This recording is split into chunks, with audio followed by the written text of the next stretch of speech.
Welcome back to Fox Eyes on the Hill. Now, as we head into this brand new year, it's a presidential election year, and it's clear this country is still very divided on many issues, and not just politics. What's it going to take for this country to heal? One way you can do that is look at our history. We want to welcome back in David Rubenstein. He's the co-founder and he is of the Carlye Group. He's invested billions of dollars in preserving American history, and is a New York Times best-selling author. Has written several books, among them The American Experiment, and you have talked to historians about our past, how it relates to our future.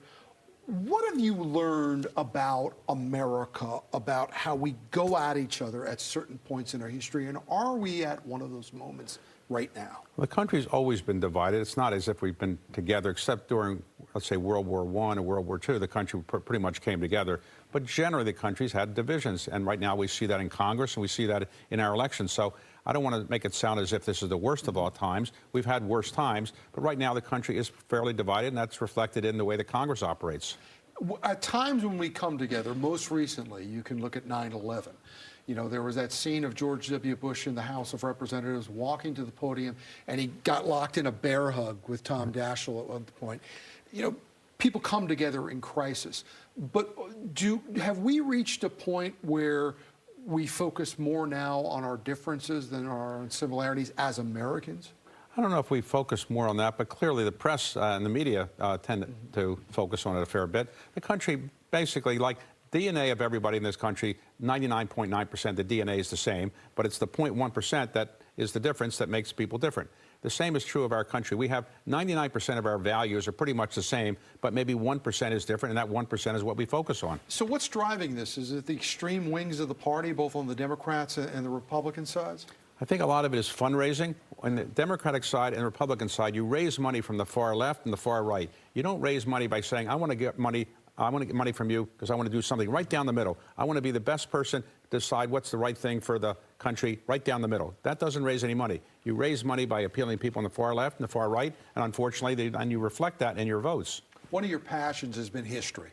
And it's clear from the work that you've been able to do, both, you know, either in the printed text of these books or the many programs that you've supported in regards to history.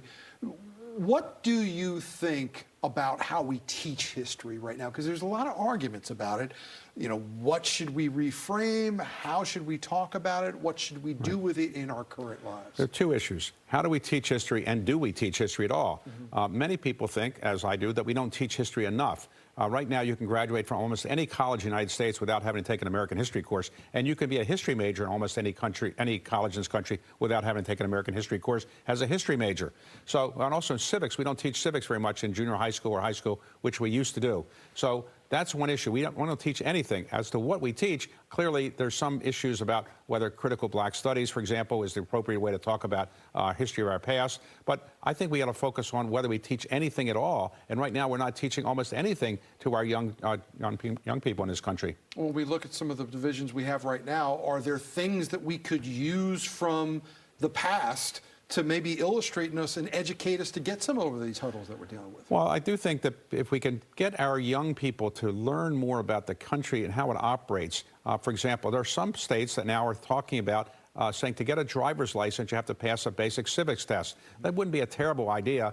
I realize that everybody wouldn't like that, but we need to have some way to get people to focus on how the government operates. Right now, when you have surveys, a majority of Americans cannot tell you how many branches of the government we have in the federal government. They can't tell you, and that's sad when the majority of Americans can't tell you that. Who's to blame for that, though? Is it the schools, or is it the government itself? Because so much of what we report on the Hill sometimes is just negative, bad news that people kind of tend to lean back away from that. Well, there's the famous cartoon, I've seen the enemy and the enemy's us. Right. So the truth is, it's our fault. We have tended to focus on other subjects. We've focused on STEM a lot, and therefore we've kind of wiped out the teaching of civics and history in American curricula to some extent. We have to go back to that. Right now, I think in Chinese schools in China, they probably learn more about American history than we learn in our own schools, which is a sad situation. Do we celebrate our country enough? Well, we can always celebrate it more. The country's not perfect, for sure, and we should not ignore the problems of the past and the current problems. But I do think when we come up, as we are soon, to the 250th anniversary, we should have some celebration, recognizing the good and the bad, but we should take some pride in the country. I think the country has a lot to be proud of, and we should make sure our younger people know what is good about the country, but also recognize some of the challenges. It is a remarkable anniversary we're heading towards right now. As we do approach this 250th anniversary, how involved are you going to be as far as, you know, the historical aspects of celebrating a remarkable accomplishment? Well, I'll try to make some talks about it, and we'll try to tell people more about the Declaration of Independence. That's what we're celebrating the 250th anniversary of, the Declaration of Independence. The Constitution came later, but the Declaration would be 250 years. Do you still marvel at it, its boldness, that these men could sit there and say to the King of England, no, we're breaking away? It's amazing when you think about it, because they were committing treason, and all of them recognized they could be hung if they were captured. So I don't know whether we'd have the courage to do that today, and I don't know whether if I was back then sitting there in the country, said, yeah, I would like to break away and risk my life. I'm not sure I'd have that courage. And especially some of them, like Ben Franklin, had their own sons be royal governors and That's put correct. them on the wrong side, split families. They were on different sides, and it split many Rubenstein, families. Always a pleasure to have you. My at this pleasure. table. Thank you for having me. We have you back, and have a great year. Have a good year. Thank you. All right.